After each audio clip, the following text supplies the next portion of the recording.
Hi everyone, I hope you're happy and healthy at home. Today I'd like to show you another craft idea using items that you probably already have at your home. Today we're going to be making this paper wreath. This wreath is made out of book pages. Let me see if I can't hold this up just a little bit better for you. And you can see that it is going to take a little bit of work, but once this is together, it's very pleasing to the eye and can be made in various patriotic color themes, however you choose. So let's see what we need in order to make this paper wreath. The supplies that we're going to need is a disc. I made this one out of foam board because I have foam board at home. You could use cardboard as well. It's very lightweight, so cardboard would be fine. Poster board, I'm not sure I would use that. You do want it to have some stability on the back. Also cut another disc, excuse me, that's just a little bit littler. This particular wreath has an 11-inch disc on the back and a 7-inch disc in the middle. And the reason I chose 7-inch is because I found a plate and I traced it. And that's how I was able to come up with a 7-inch. So this disc that we're going to be using today is 9.5. That was just a rough cut. And then again, the 7-inch. And I'll explain the use of these in just a moment. You're also going to need some fabric to cover the inner part of your flower. I have used burlap. If you do not have burlap on hand, you could use any fabric that you choose. Here's one that is black with sunflower on it, which I really like, and debated on using it. So I brought it in to show you another type of fabric that would be acceptable. In order to make the little petals around the center of the flower, I just used ribbon. I'll show you how to fold those in just a little bit. Obviously, I'm going to need an old book, a book that's been discarded. I have virtually used almost all of this book with my Monday night crafts, as well as with this project today. And then that's it. You may need a pair of shears, and obviously you're going to need a glue stick or a glue gun to get this all together. But the shears would be just for trimming up some of your materials. So the first thing you need to know how to do is how to roll your paper in order to get the cone shape. Obviously the direction that you roll this paper is going to make a difference in how tall it is, the look of the cone, etc. I just ripped this one out of this book page, and you'll notice there's a tear in it. As a last resort, I would use this one. Here's a better one that I just ripped out. Notice it's got a jagged edge. I'd like to finish that edge up just a little bit if I could before I start folding. It's probably best to go ahead and use a knife or an X-Acto knife to help you get the pages out as cleanly as possible before you start rolling. I have several sheets here already cut out, and I've already trimmed them up, so I think we're ready to show how to roll them. You'll need your glue gun heated up for this. I'm going to start on one corner. I started on the bottom left-hand corner, and I did a tight roll. The inside of this is not seamed, so if you crinkle it a little bit, it's not going to be. And then I'm just going to continue to roll. This is a fun thing. You can sit down to do this. I want to loosen that up just a little bit, but that's approximately the size of the cone that you're going to be using. And then I'm just going to shoot just a little bit of glue in there, just a dot.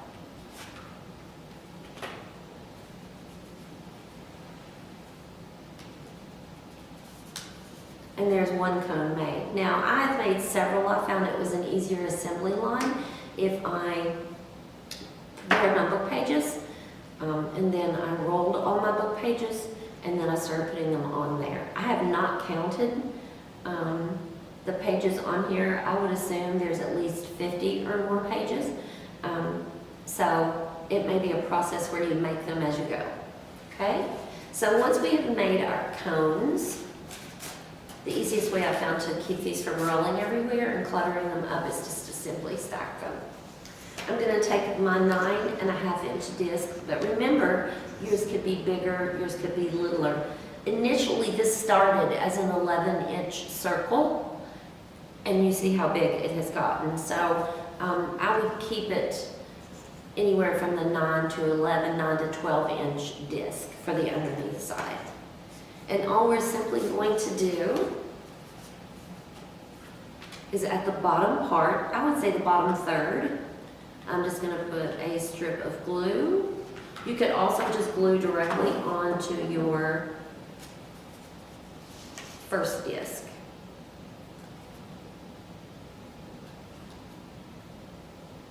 So if you want to just put your glue on here, and then I'll show you.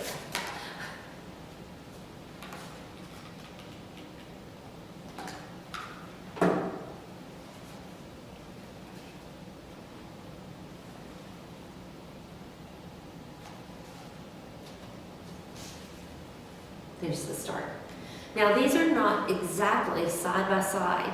I would leave just a little bit of room because otherwise it's going to make the flow of these around there look odd. They're eventually going to start slanting a little bit. So we want to try to, if we can, keep them directly out, shooting out directly from the center disc, only leaving a little bit of room there. We don't want to put them too close together.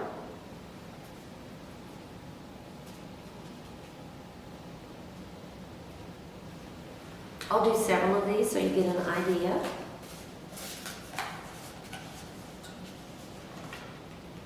This is a really easy project. It is time consuming though.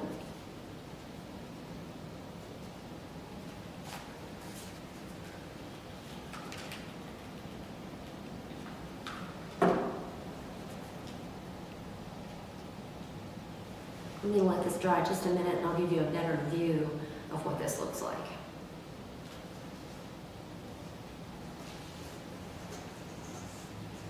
Okay, so you'll notice that they're all about a third of the way in. They're glued. Obviously, I fanned them out just a little bit so they're not starting to face diagonally. And I've tried to leave all of these in the same direction, all of the top part in the same direction, so it looks like a blooming petal. Okay? Once you get your first layer all the way around, we'll start with the second layer.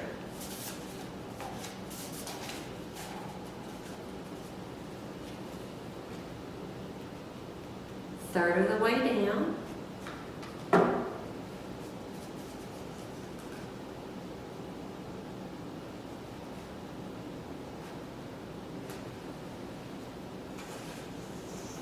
And I'm not sure if you can see this. Let me try to put that so you can see it. I'm just kind of pressing that down. I really want it to stick or glue to the disc as well as the pieces of paper at the very top. It's kind of going through that opening left, little ditch that's left in here. Now there were a few of these, I actually glued the side of them too to help hold them in place. I think I'm going to try gluing here.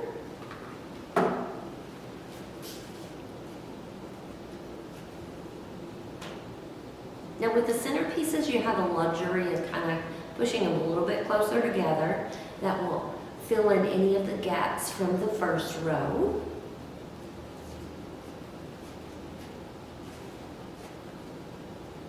We'll put a touch of glue between these two.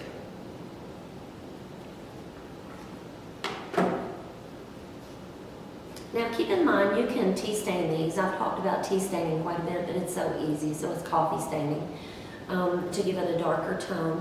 You can also use cardstock, so if you wanted to make one that was bright yellow to represent a sunflower, you could use cardstock as well.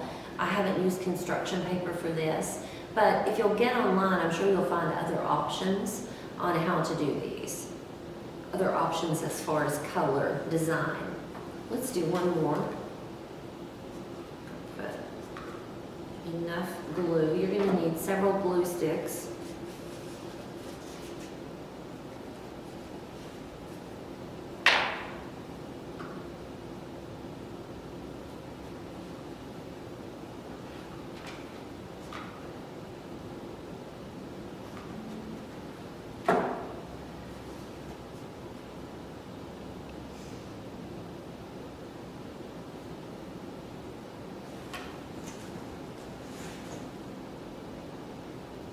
And there you can see the beginning of this process. Now, when you get to this point, continue on with your first row and your second row, just filling in any of the gaps with the existing cones that you've already made. Remember the 7-inch disc? Remember I said I traced a plate. You can use fiber fill. Fiber fill is used on the inside of pillows, or for stuffed animals, that type of thing. You can buy it relatively cheap. But you could put some fiber fill here on top before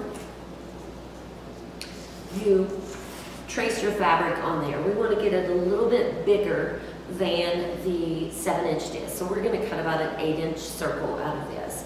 But then we could take our fiber fill, mount that on top, and then when we're covering it, it's actually going to have a raised surface. This one is not filled with fiber fill, but the burlap, I've used 2 layers of burlap. The burlap gives it almost a tufted look. So if you're using the burlap, you may not want to use the fiber fill if you are using just a cotton fabric. Either way, this looks great flat, a flat surface, but it also would look great with the fiber fill, tufted a little bit. You would use your hot glue gun to actually just glue the fabric down, and then you'll have your center disc ready. That was a 7-inch disc I used. Depending on the size of your wreath, obviously this could be smaller, it could be larger, but that would be a very big wreath. So to make the tips, the little insides, the black and white checked, all I did was took I'm gonna have to open this one.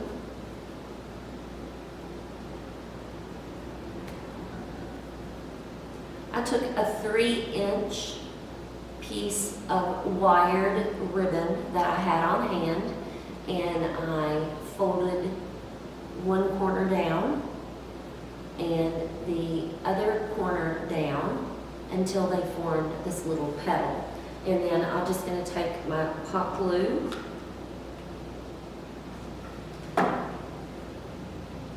I'm going to hold that together.